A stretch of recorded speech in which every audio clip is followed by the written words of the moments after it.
Hey there for Dragonfly and me friends. Welcome to another episode of Jean in the Kitchen.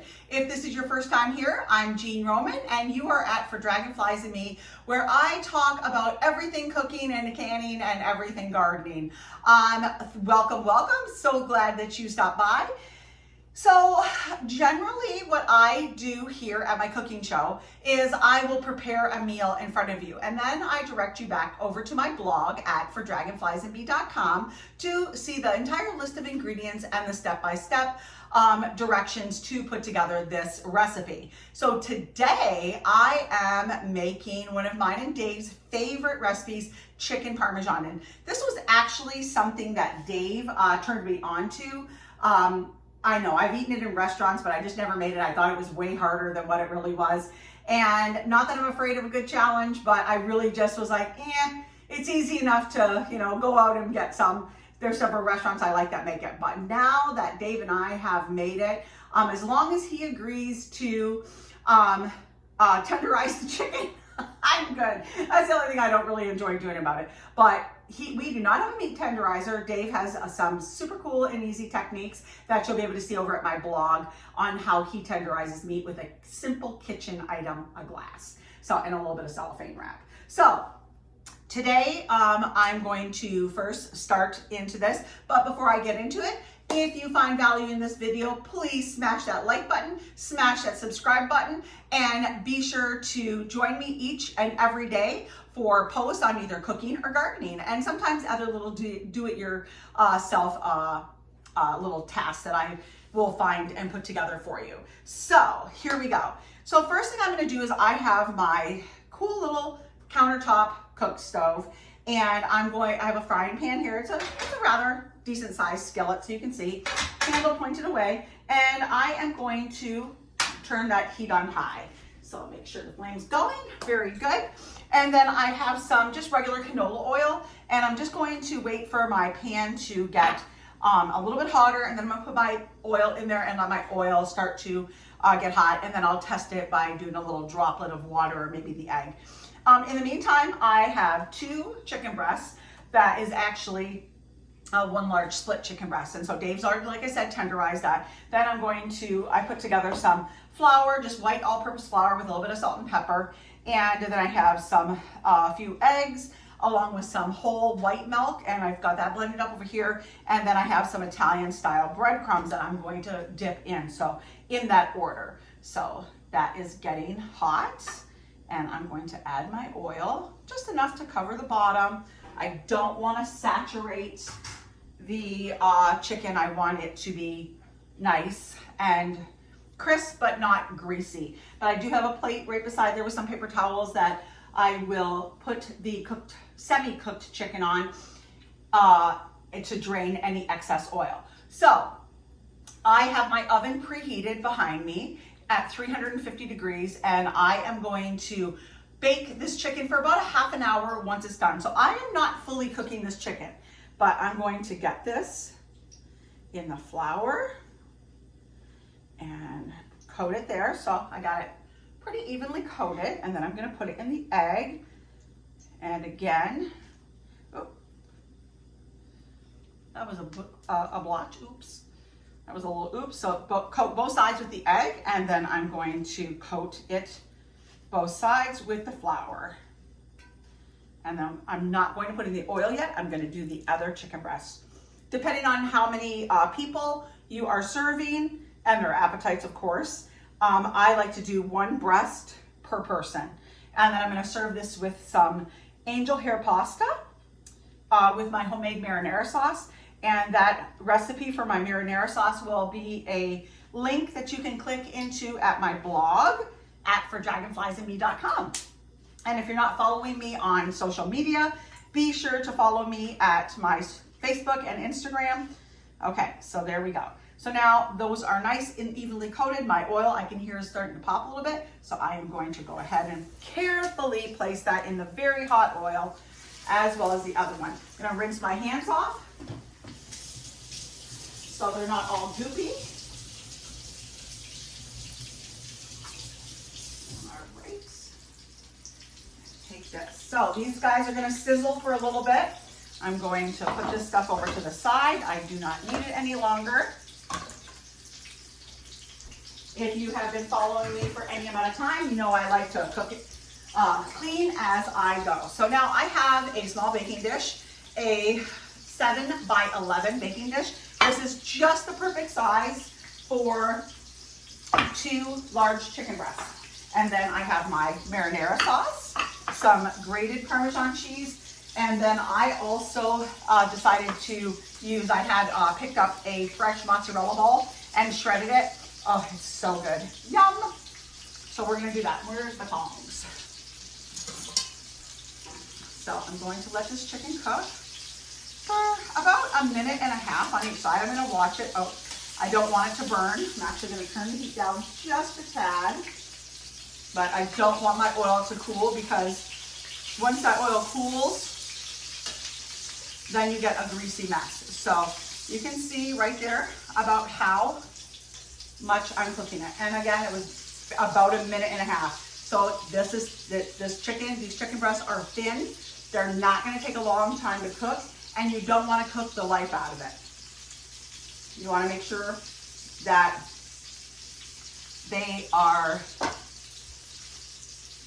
there's no pinkness in them when they're done, and you can check that by cutting them open once you're done baking them. So I'm gonna take my marinara sauce, and I'm gonna put about a cup, this is a half cup measure, on the bottom. And I'm gonna coat the bottom, so you can see just like that, nice even coat. And when that chicken is done, after I drain any excess oil, I'm gonna put each one of those on. I'm going to layer them with the mozzarella, the sliced mozzarella, some Parmesan, and then the fresh mozzarella. And then I'm going to cover them with a foil and bake for 30 minutes in a 350-degree oven. But today, I don't always have a completed version of it, but I do today for you. And so it is delicious. It is beautiful.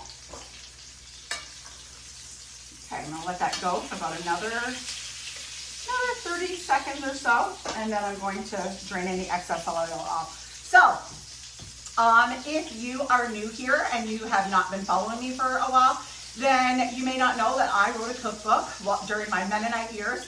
I was Mennonite for about 15 years up in northern Michigan. And during that time, I wrote a cookbook with a friend of mine in the church. And we have this beautiful cookbook called Lovingly Seasoned Eats and Treats. And you can purchase it in a softcover spiral bound or in a downloadable PDF version. There are almost 1,000 recipes, over 500 pages. This one is well used, as you can see. And my marinara recipe is in the canning section. If you are interested in starting canning, or you are an experienced canner, you will love this cookbook. I wanted to put this cookbook together for 2 reasons: to get all my recipes at that time in one book, and to have a really condensed, nice book with all of my favorite canning recipes. So since then, this has grown, and I'm actually working on my second cookbook. But Lovingly Seasoned Eats and Treats, you can purchase this at my blog at fordragonfliesandme.com, and that link will be in the description here below. So I think this is good, and I'm going to take the first piece off. I'm going to turn that flame down. I'm going to pat it dry, and then I am going to place it in this baking dish, and then I am going to take this one out and do the very same thing. Patting it dry.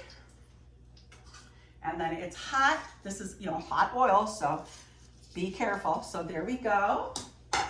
Going to carefully move this aside so it can get out of my way. And then I'm going to demonstrate. So now I'm going to take about another half a cup of my homemade marinara sauce and spread that on top of each one. Perfect. There we go. And then I'm going to take a little bit of the grated Parmesan cheese. Most of you call it spaghetti cheese. We call it spaghetti cheese here too, but I love it.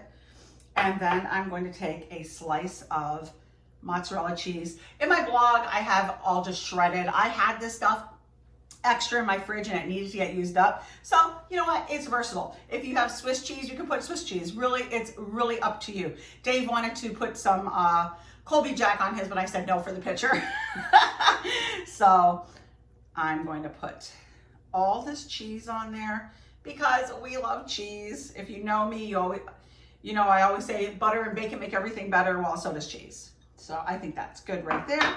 And to waste not, want not, I'm going to just drizzle the last little bit of my delicious marinara sauce on there. So put that over here.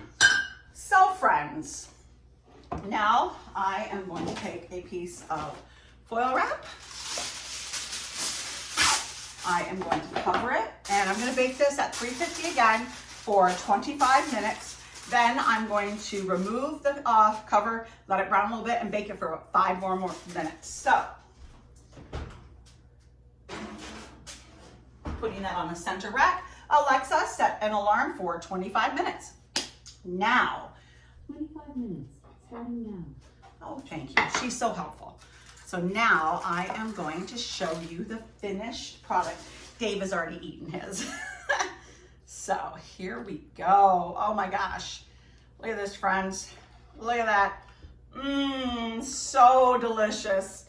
And then I'm going to take some of this delicious angel hair pasta. And I used up all my sauce, so I have to open up another one of my jars. So I'm going to take a little bit of angel hair, put that there. So yum. Sprinkle a little bit of cheese on there. And let's take a little taste. Oh, I don't even have a fork ready. Let's see. Is it as good as I think it is? Oh, I'm thinking it's going to be. Mmm. Magnifique. So delicious. So friends, as always, like I always say, be sure to smash that like button, smash that subscribe button, and follow me here at my podcast, at my blog. Subscribe to all of them so you don't miss an episode. I do all kinds of crazy cool reels on my Instagram page that I don't do on anything else. So I do recipe reels for upcoming recipes, so you can kind of get a sneak peek. And then I'll do a reel afterwards if you missed it. My blog, I have organization, I have cooking, gardening, and my podcast focuses primarily on entrepreneurship. So I've got so much great content that you can glean so much from. And I would love for you to leave me a comment as well. Do you like chicken Parmesan? What's your favorite? Do you do something different than what we did here? But now Dave and I are gonna go eat. And so like I always say, until next time, friends, be sure to eat fresh, shop local, and have a happy day. See you next time.